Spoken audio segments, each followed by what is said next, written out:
Many financial analysts are saying that if mortgage giants Fannie Mae and Freddie Mac had been effectively regulated years ago, the supercharged subprime mortgage meltdown that led to the current financial mess would either never have happened or would have been nowhere near as severe. Chief White House correspondent Brett Baer rejoins us now to examine the timeline. What were those warning signs? Who raised them and who disputed them? The Bush administration raised red flags starting in April 2001. The 2002 budget request declares that the size of mortgage giants Fannie Mae and Freddie Mac is, quote, a potential problem because financial trouble in either one of them could, quote, cause strong repercussions in financial markets. In 2003, the White House warning about Fannie and Freddie was upgraded to a systemic risk that could spread beyond just the housing sector.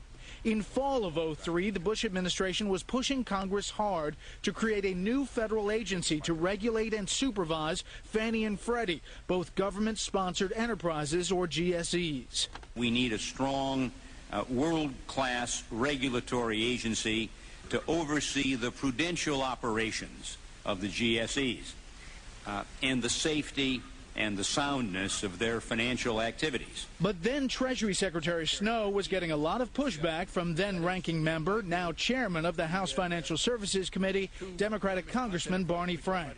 Fannie Mae and Freddie Mac are not in a crisis. In fact, Frank said the federal government should be encouraging Fannie and Freddie to do more to get low-income families into homes. And he believed too many people had a sky-is-falling mentality. The more people, in my judgment, exaggerate a threat of safety and soundness, the more people conjure up the possibility of serious financial losses to the Treasury, which I do not see.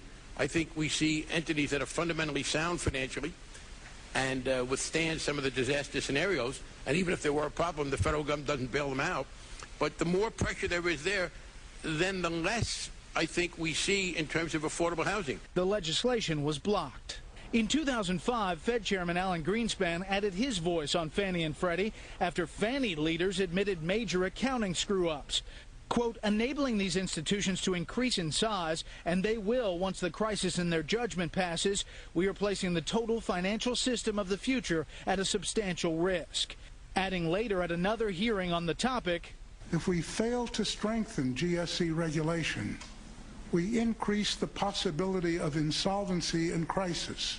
But the two mortgage giants had staunch defenders. Democratic Senator Charles Schumer said, quote, I think Fannie and Freddie over the years have done an incredibly good job and are an intrinsic part of making America the best housed people in the world. If you look over the last 20 or whatever years, they've done a very, very good job. Senator John McCain co-sponsored legislation pushing for regulation, delivering a speech on the Senate floor in 2006. Quote, for years I have been concerned about the regulatory structure that governs Fannie Mae and Freddie Mac. And the sheer magnitude of these companies and the role they play in the housing market, the GSEs need to be reformed without delay.